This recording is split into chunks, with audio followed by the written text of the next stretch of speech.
Hello everyone, welcome to chemistry point. आज हम start करेंगे इलेक्ट्रोफाइल और न्यूक्लियोफाइल क्या होते हैं, और उसके बाद हम करेंगे इलेक्ट्रॉन डिस्प्लेसमेंट।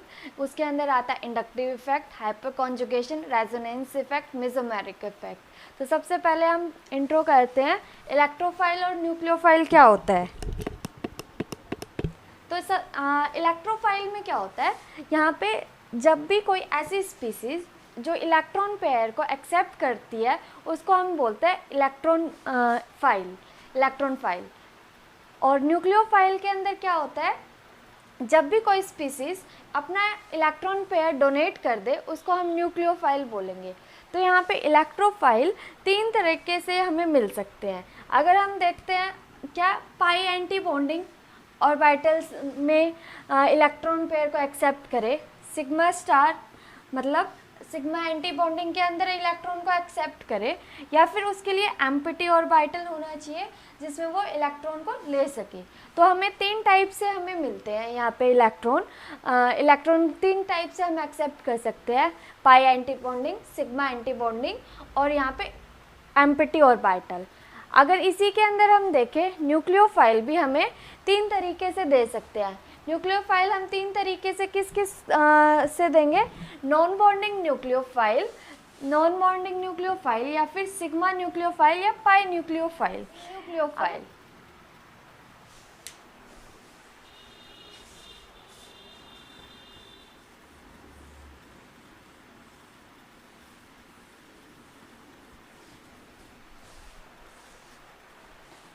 न्यूक्लियोफाइल क्या होता है, ऐसी स्पीसीज जो अपना इलेक्ट्रॉन पेयर डोनेट कर दे उसको हम क्या बोलते हैं, न्यूक्लियोफाइल बोलेंगे। न्यूक्लियोफाइल यहाँ पे हमें तीन तरीके से मिल सकते हैं। तो एक तो नॉन बॉन्डिंग न्यूक्लियोफाइल को डोनेट करके, दूसरा हम सिग्मा न्यूक्लियोफाइल को डोनेट करके, तीसरा हमें पाई न्यूक्लियोफाइल को डोनेट करके। तो ये थे न्यूक्लियोफाइल और ये था इलेक्ट्रोफाइल। अब हम देखते हैं यहाँ पे इलेक्ट्रोफाइल में हम कैसे ले सकते हैं इलेक्ट्रॉन को, और उसके अंदर हम देखेंगे कैसे दे सकते हैं।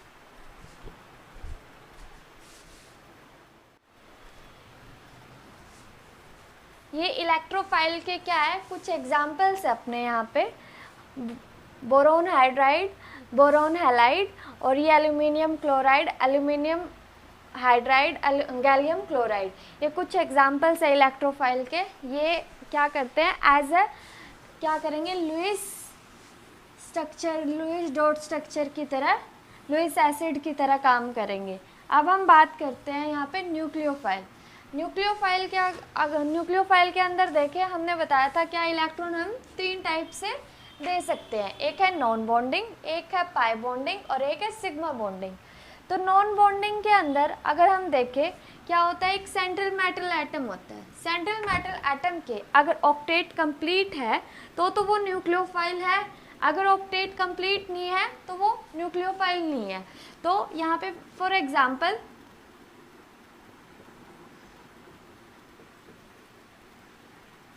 इसमें क्या होता है, ये क्या है, NH3। NH3 में हमें पता है नाइट्रोजन के वैलेंस इलेक्ट्रॉन कितने होते हैं, 5 में से क्या करेगा, 3 तो हाइड्रोजन के साथ में क्या बना लेगा, बॉन्ड बनाएगा, जिसकी वजह से ये कितने हो गए, 6 इलेक्ट्रॉन। और हमें पता है ऑक्टेट कंप्लीट होने के लिए कितने जरूरी है, 8 इलेक्ट्रॉन। और ये क्या हो गए, इसके दो लोन पेयर। ये क्या हो गया अपना नॉन बॉन्डिंग लोन पेयर। तो ये क्या करता है, यहाँ से डोनेशन होगा तो उसको हम बोलते हैं non bonding nucleophile. I hope understand है, ये सिंपल सा था। ये यहाँ पे क्या करेगा, अपना न्यूक्लियोफाइल का काम करेगा। अगर इसी के अंदर हम H2O का एग्जाम्पल लेते हैं,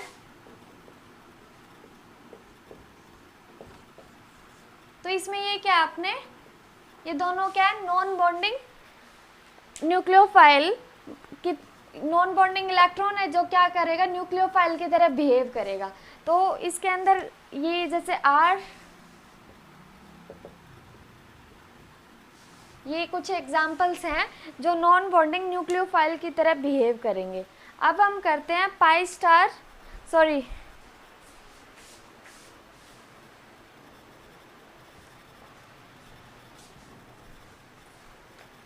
अब हम पाई डोनर न्यूक्लियोफाइल के अंदर देखेंगे। पाई डोनर न्यूक्लियोफाइल के अंदर हम क्या देखते हैं, अब की बार इलेक्ट्रॉन डोनेट होगा पाई बॉन्ड से। तो यहाँ पे ये क्या है, ये वाला सिग्मा बॉन्ड है, ये वाला क्या अपना पाई बॉन्ड है। तो ये अब की बार इलेक्ट्रॉन कहाँ से डोनेट होगा, यहाँ से। तो इसमें हमने क्या किया, हाइड्रोजन को ऐड किया। हाइड्रोजन को ऐड करेगा तो यहाँ पे क्या हो जाएगा, जो ये वाला बॉन्ड पाई बॉन्ड क्या करेगा, अपना इलेक्ट्रॉन देके यहाँ पे एक बॉन्ड बना लेगा हाइड्रोजन का, और एक बॉन्ड यहाँ बन जाएगा। तो ये क्या था अपना पाई डोनर न्यूक्लियोफाइल। अगर इस बेंजीन के अंदर देखें, हम इलेक्ट्रोफाइल इंट्रोड्यूस करवा रहे हैं, तो ये क्या डबल बॉन्ड के ऊपर अटैक करेगा। डबल बॉन्ड यहाँ पे क्या होगा कि ये डबल बॉन्ड से यहाँ से इलेक्ट्रॉन डोनेट होगा, और यहाँ पे ये इलेक्ट्रोफाइल इस तरह से अटैच हो जाएगा। तो ये था अपना पाई डोनर न्यूक्लियोफाइल। अब हम करेंगे sigma donor nucleophile.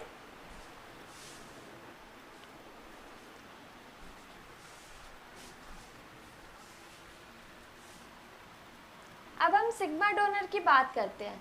Sigma donor में क्या होता है कि ये अपना क्या है, BH3। BH3 हमें पता है कितने इलेक्ट्रॉन कंटेन करता है, 6 इलेक्ट्रॉन। तो इसका ऑक्टेट क्या है, इनकम्प्लीट। BH3 का क्या है, ऑक्टेट क्या है, इनकम्प्लीट। और हमें पता है न्यूक्लियोफाइल कंडीशन होने के लिए क्या होना चाहिए, अपना ऑक्टेट कंप्लीट होना चाहिए। अगर ऑक्टेट कंप्लीट है तभी वो क्या कहलाएगा, न्यूक्लियोफाइल कहलाएगा। तो यहाँ पे क्या होता है, अगर मैं BH4 नेगेटिव में देखूँ, यहाँ पे क्या है 8 इलेक्ट्रॉन कंप्लीट है, और ये न्यूक्लियोफाइल की तरह बिहेव कर रहा है, पर ये क्या है ल्यूइस एसिड की तरह एज ए इलेक्ट्रोफाइल की तरह बिहेव कर रहा है। तो इसके अंदर क्या होगा, वो न्यूक्लियोफाइल की तरह बिहेव इसलिए कर रहा है क्योंकि उसका ऑक्टेट कंप्लीट है, बट इसके अंदर BH3 में क्या है, इसका ऑक्टेट कंप्लीट नहीं है, तो ये इलेक्ट्रोफाइल की तरह बिहेव कर रहा है।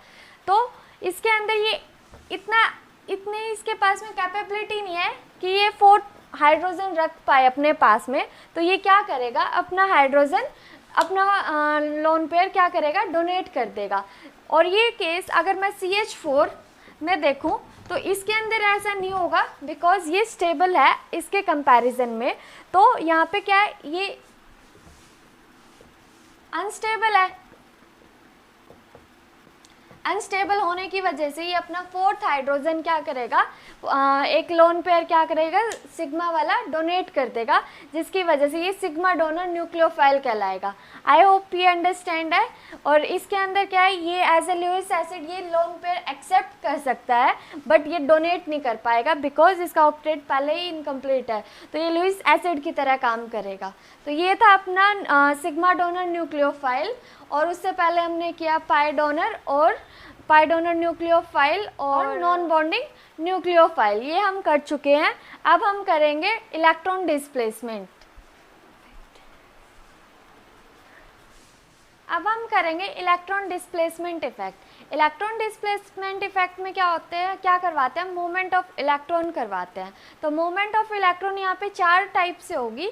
तो इसके अंदर सबसे पहला आता है इंडक्टिव इफेक्ट, फिर आता है रेजोनेंस इफेक्ट, उसके बाद में आता है मेसोमेरिक इफेक्ट, और उसके बाद में आएगा हाइपर कॉन्जुगेशन। तो हम सबसे पहले क्या करते हैं, इंडक्टिव इफेक्ट में देखते हैं क्या होता है।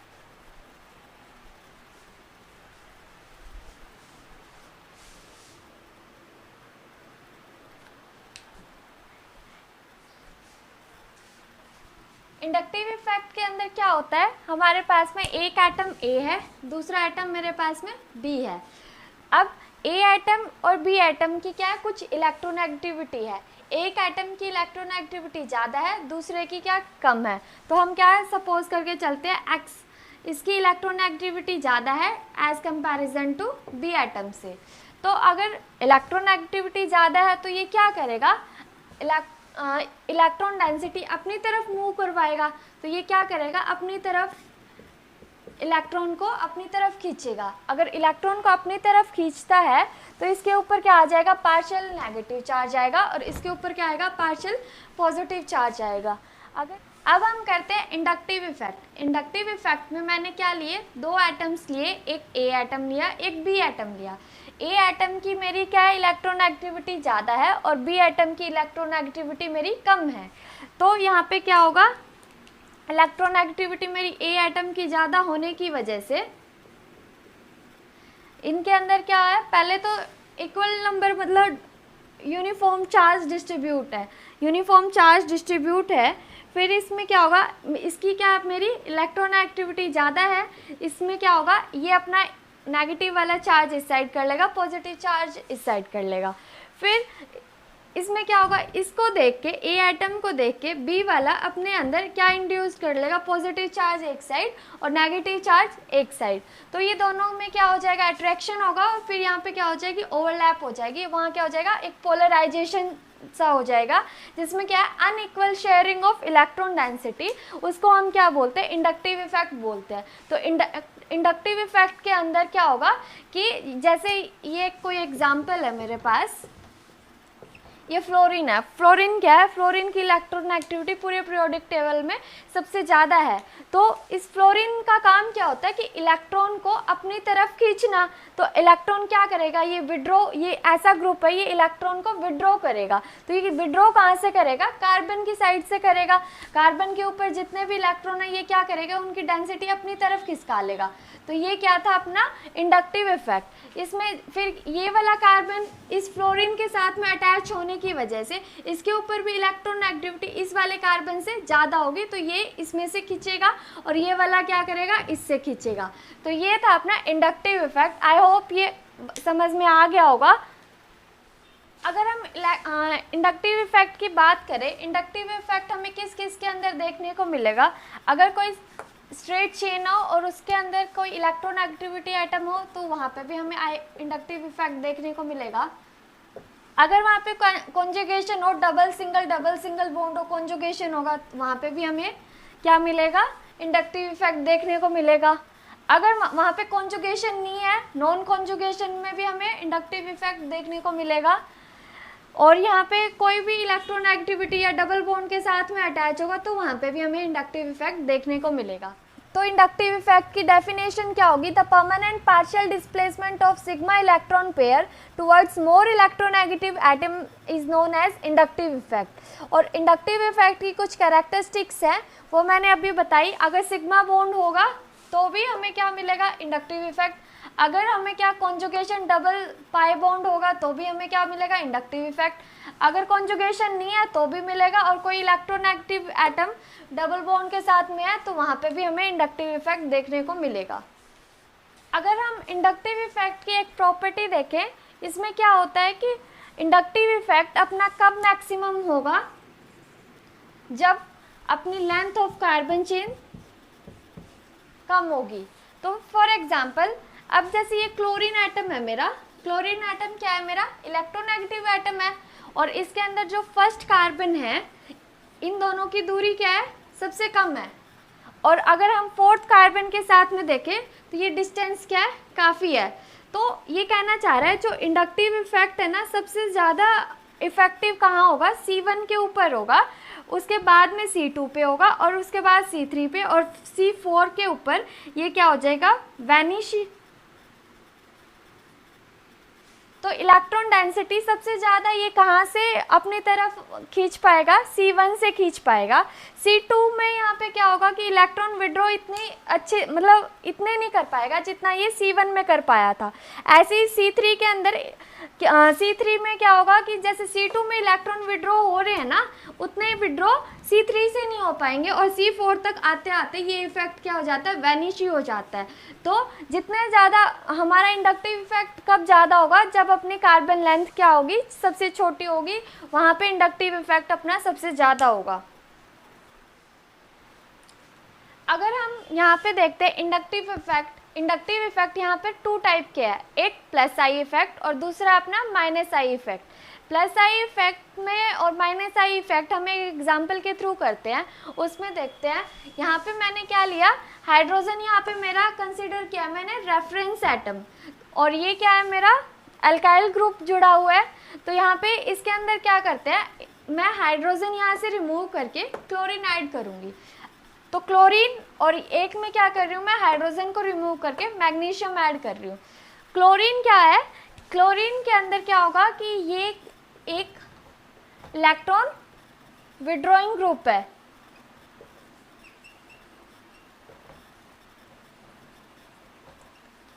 इलेक्ट्रॉन विड्रॉइंग का मतलब क्या होता है, वो वहाँ से इलेक्ट्रॉन डेंसिटी अपनी तरफ शिफ्ट कर लेगा, उसको हम क्या बोल रहे हैं, इलेक्ट्रॉन विड्रॉइंग ग्रुप। और वो इलेक्ट्रॉन विड्रॉइंग ग्रुप होने की वजह से वो क्या शो करेगा, माइनस आई इफेक्ट शो करेगा।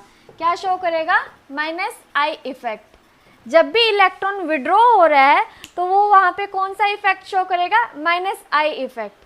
फिर हम देखते हैं यहाँ पे क्या किया, मैंने हाइड्रोजन को हटा के मैग्नीशियम लगा दिया। तो इसके अंदर जो मैग्नीशियम है ये क्या है, अपना इलेक्ट्रॉन रिलीजिंग ग्रुप।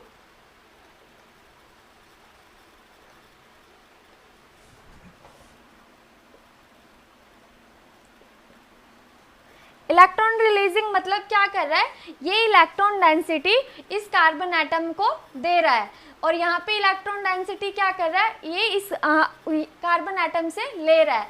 तो ये तो था इलेक्ट्रॉन विड्रॉइंग ग्रुप और ये क्या है, इलेक्ट्रॉन रिलीजिंग ग्रुप। और इलेक्ट्रॉन रिलीजिंग होगा तो क्या होगा, अपना प्लस आई इफेक्ट शो करता है। और अगर ये यहाँ पे माइनस आई इफेक्ट शो कर रहा है तो because of electron withdrawing group. तो ये था अपना दो टाइप इंडक्टिव इफेक्ट के, प्लस आई इफेक्ट और minus I effect. Plus I effect वो इफेक्ट होता है जिसमें से इलेक्ट्रॉन क्या कर रहे हैं, रिलीज कर रहे हैं हम, इलेक्ट्रॉन डेंसिटी हम कार्बन की तरफ शिफ्ट कर रहे हैं। और उसके अंदर माइनस आई इफेक्ट में क्या होता है, इलेक्ट्रॉन डेंसिटी कोई भी इलेक्ट्रॉन नेगेटिव एटम है उसकी तरफ जा रही है, तो उसको क्या बोलते हैं, माइनस आई इफेक्ट। तो ये था अपना इंडक्टिव इफेक्ट। अब इंडक्टिव इफेक्ट के कुछ एग्जाम्पल्स हैं, हम वो करेंगे। अब हम क्या एग्जाम्पल करते हैं प्लस आई इफेक्ट का। प्लस आई इफेक्ट में एक तो हमने क्या लिया, मिथाइल है, मिथाइल के आगे चेन फर्दर है तो हम क्या ले रहे हैं, सिर्फ इतना ही पोर्शन ले रहे हैं। और इसके अंदर क्या है, एक मिथाइल ग्रुप ऐड है और दो हाइड्रोजन है। फिर ये थर्ड है अलग, दो मिथाइल ग्रुप ऐड है और एक हाइड्रोजन है। और थर्ड में 3 मिथाइल ग्रुप ऐड है। अगर हमें पता है कि इसमें से ये क्या करेगा, इसकी इलेक्ट्रोनेगेटिविटी ज़्यादा है तो ये इसमें से इसकी इलेक्ट्रोनेगेटिविटी कम है, तो ये क्या करेगा, इलेक्ट्रॉन की डेंसिटी किस साइड जाएगी, इस टाइप से जाएगी। अगर हम इसके अंदर देखें मिथाइल ग्रुप और हाइड्रोजन के कंपैरिजन में किसकी जो इलेक्ट्रॉन है वो किस साइड ज़्यादा शिफ्ट कर, मतलब मिथाइल ग्रुप क्या होता है कि इलेक्ट्रॉन रिलीजिंग ग्रुप होता है, तो ये क्या करेगा, ज़्यादा इलेक्ट्रॉन शिफ्ट करेगा। और ये क्या कर पाएगा, इसके कंपैरिजन में कम इलेक्ट्रॉन शिफ्ट कर पाएगा। तो इलेक्ट्रॉन डेंसिटी क्या होगी इस इलेक्ट्रॉन रिलीजिंग ग्रुप के अंदर, इस टाइप से होगा। अगर हम 2 मिथाइल ग्रुप में देखेंगे तो ये 2 मिथाइल ग्रुप है तो 2 हाइड्रोजन से तो ज़्यादा ही इलेक्ट्रॉन देगा। फिर थर्ड के अंदर देखें तो 3 मिथाइल ग्रुप है, तो इसमें से सबसे ज़्यादा इंडक्टिव प्लस आई इफेक्ट किसके अंदर होगा, क्वेश्चन ये है। तो क्वेश्चन के अकॉर्डिंग हमें क्या है, सबसे ज़्यादा मिथाइल ग्रुप यहाँ ऐड है, तो मिथाइल ग्रुप जहाँ ऐड है तो उसके अंदर सबसे ज़्यादा इलेक्ट्रॉन डेंसिटी वहाँ होगी। तो इलेक्ट्रॉन प्लस आई इफेक्ट के अंदर हमें पता है इलेक्ट्रॉन रिलीजिंग ग्रुप जितने ज़्यादा लगे हुए होंगे उतना ही ज़्यादा अपना क्या होगा, प्लस आई इफेक्ट होगा। तो प्लस आई इफेक्ट सबसे ज़्यादा किसके अंदर है, इसके अंदर। तो आई होप ये आपको समझ में आ गया होगा। अब हम करेंगे, इसकी एक सीरीज़ है प्लस आई और माइनस आई इफेक्ट की, वो सीरीज़ देख लेते हैं।